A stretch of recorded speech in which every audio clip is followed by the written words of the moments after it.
મિત્રો જેમની પાસે પણ રેશન કાર્ડ છે એ લોકો રેશન દુકાને જઈ જે સરકાર તરફથી વ્યાજબી ભાવે વસ્તુ મળે છે, ઘઉં, ચોખા, છેણા, તેલ જેવી વ્યાજબી કિંમતે વસ્તુ મળે છે, પણ એ વસ્તુ લેવા માટે રેશન કાર્ડ ધારકોએ અંગૂઠો એટલે કે ફિંગરપ્રિન્ટ આપવી પડે છે. પણ ઘણા લોકોને એવું થાય છે કે અંગૂઠો આવતો નથી, ફિંગરપ્રિન્ટ સ્કેન નથી થતી, અને એવા રેશન કાર્ડ ધારકોને રાહ જોવી પડે છે, ધક્કા ઉપર ધક્કા ખાવા પડે છે, અથવા તો દુકાને નેટ ન આવતો હોય, વેબસાઇટમાં એરર આવતી હોય, એવા બધા પ્રોબ્લેમ થતા હોય છે. તો સરકારે એ કારણે એક એપ બનાવી છે, પીએનબી ડિજિટલ રૂપીઝ. આ એપનો ફાયદો શું થશે કે હવે તમારે અંગૂઠો સ્કેન નહીં કરાવવો પડે. તમે જ્યારે રેશન વાળાની દુકાને જાઓ ત્યારે માત્ર એક મોબાઈલ સાથે લઈ જવાનો છે. હવે આ એપથી જ તમને વ્યાજબી ભાવે અનાજ મળશે.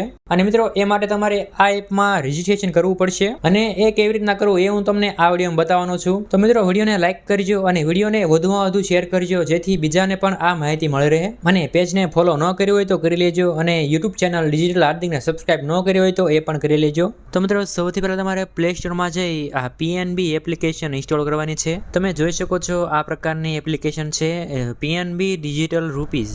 આ એપની લિંક ડિસ્ક્રિપ્શનમાં આપી દઈશ. તો મિત્રો આ એપ ઇન્સ્ટોલ થઈ જાય એટલે એપને ખોલવાની છે. તો એપ ખોલશે એટલે તમારી સામે આ પ્રકારની સ્ક્રીન આવી જશે. તો આમાં તમારે ભાષા સિલેક્ટ કરવાની છે. આપણે ગુજરાતી ભાષા સિલેક્ટ કરીશું, અને ત્યાર પછી આગળ વધો બટન પર ક્લિક કરવાનું છે. તો ત્યારબાદ આ પ્રકારની સ્ક્રીન આવશે. જો તમારા મોબાઈલમાં લોકેશન બંધ હોય તો ચાલુ કરી દેજો, કેમ કે આ એપ લોકેશનની પરમિશન માંગશે. મારે પહેલેથી જ ચાલુ છે. તો આમાં તમારે આ બટન પર ક્લિક કરવાનું છે. ત્યાર પછી આ પ્રકારની એક લાંબી સૂચના આવશે. આમાં તમારે નીચે સ્ક્રોલ કરતું રહેવાનું છે જ્યાં સુધી આ બટન ન દેખાય ત્યાં સુધી, અને ત્યાર પછી આ એક્સેપ્ટ બટન ખુલી જશે, એના પર ક્લિક કરવાનું છે. ત્યાર પછી આવી સૂચના આવશે. આમાં તમારે નેક્સ્ટ બટન પર ક્લિક કરતું રહેવાનું છે, અને ત્યાર પછી સ્ટાર્ટ રજિસ્ટ્રેશન નામનું બટન આવશે, એના પર ક્લિક કરવાનું છે. ત્યાર પછી આ પ્રકારની એક સૂચના આવશે. આમાં તમારે નેક્સ્ટ બટન પર ક્લિક કરવાનું છે. તો ત્યાર પછી રજિસ્ટ્રેશન કરવા માટે આ પહેલું સ્ટેપ આવી જશે. તો આમાં તમારે સિમ કાર્ડ સિલેક્ટ કરવાનું રહેશે. જો તમારી પાસે 2 સિમ કાર્ડ હશે તો આ રીતે સિમ 1 અને સિમ 2 એવા 2 બોક્સ હશે. તો આ પહેલા સ્ટેપમાં તમારે આ સિમ કાર્ડ સિલેક્ટ કરવાનું છે. સિમ કાર્ડના આઇકન પર ટચ કરશો એટલે આ રીતે સિલેક્ટ થઈ જશે, અને ત્યાર પછી સિમ ચકાસો તે બટન પર ક્લિક કરશો. ત્યારબાદ આ રીતના પ્રોસેસિંગ થશે. 10-15 સેકન્ડ આ રીતના પ્રોસેસિંગ થશે, અને ત્યાર પછી આ રીતના સ્ક્રીન આવી જશે કે તમારું સિમ કાર્ડ સફળતાપૂર્વક ચકાસવામાં આવ્યું છે. તો આમાં તમારે ચાલુ રાખો બટન પર ક્લિક કરવાનું છે. ત્યાર પછી સ્ટેપ નંબર 2 ખુલી જશે, જેમાં તમારે આ બટન પર ક્લિક કરવાનું છે. ત્યારબાદ તમારા મોબાઈલમાં જો સ્ક્રીન લોક હોય તો એ સ્ક્રીન લોક અહીંયા તમારે આપવાનો છે, અને જો સ્ક્રીન લોક ન હોય તો તમારે બનાવવો પડશે. તો એ પિન નાખ્યા બાદ સ્ટેપ નંબર 3 ખુલી જશે, જેમાં અહીંયા તમારું નામ લખવાનું છે. હવે મિત્રો આ નામ લખવામાં અમુક લોકોને એરર આવતી છે, ઘણા લોકોને લખાઈ જતું હોય છે, પણ અમુક લોકોને આ રીતના મારી જેમ એરર આવતી હોય. જેમ કે હું અહીંયા મારું નામ લખવાનો પ્રયત્ન કરું છું પણ નથી લખાતું.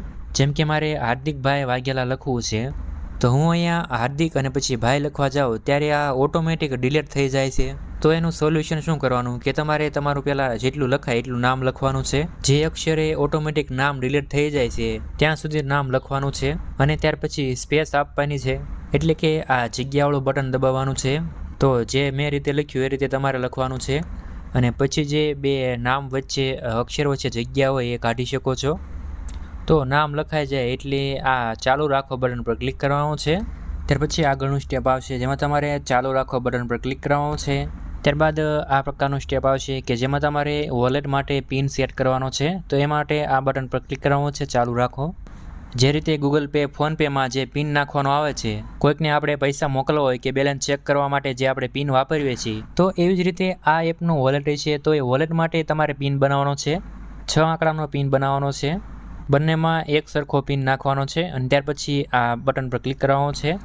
હવે મિત્રો આ રીતના પ્રોસેસિંગ થશે, અને જો તમારે આ રીતના એરર આવે કે માફ કરજો તમે પૂર્ણ કેવાયસી માટે પાત્ર નથી, કારણ કે આ મોબાઈલ નંબર માટે પીએનબી સાથે કોઈ લિંક કરેલ એકાઉન્ટ નથી. તો મિત્રો જો તમારે પણ આ રીતના એરર આવે તો હવે તમારે આગળની પ્રોસેસ નથી કરવાની.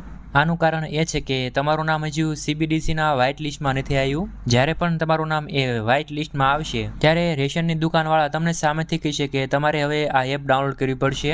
એ દુકાનવાળા કહે, અને ત્યાર પછી તમારે આ રીતના રજિસ્ટ્રેશન કરવાનું છે. અને જો મિત્રો તમારે એ એરર ન આવે તો આગળનું સ્ટેપ આ પ્રકારનું આવશે. તો તમારે આ આધાર OTP ઓપ્શન સિલેક્ટ કરવાનો છે, અને ત્યાર પછી કન્ટિન્યુ બટન પર ક્લિક કરવાનું છે. ત્યાર પછી તમારી સામે ફાઇનલ સ્ટેપ આવી જશે કે જેમાં તમારે આ જગ્યાએ આધાર કાર્ડ નંબર નાખવાનો છે. ત્યારબાદ એ આધાર કાર્ડ નંબરમાં જે પણ મોબાઈલ નંબર લિંક હશે એમાં ઓટીપી જાય છે. એ ઓટીપી અહીં નાખવાનો છે અને ત્યાર પછી વેરીફાઈ ઓટીપી કરવાનો છે. તો ત્યાર પછી મિત્રો તમે આ એપના હોમ પેજ ઉપર આવી જશો. તો અહીંયા તમારું રજિસ્ટ્રેશન થઈ ગયું છે. હવે જ્યારે તમે રેશન દુકાને જાઓ ત્યારે અનાજ લેવા માટે આ મોબાઈલ સાથે લઈ જવાનો છે. આ એપમાં તમને સરકાર કૂપન આપશે એટલે કે ડિજિટલ રૂપિયા એ તમને આ વોલેટમાં જોવા મળશે. એ કૂપનથી જ જે તે વસ્તુ આપવામાં આવશે. તો મિત્રો આવી રીતના તમે આ એપમાં રજિસ્ટ્રેશન કરી શકો છો. કોઈ પણ પ્રશ્ન હોય તો કોમેન્ટ કરજો, વિડીયોને લાઇક કરજો, વિડીયોને વધુમાં વધુ શેર કરજો.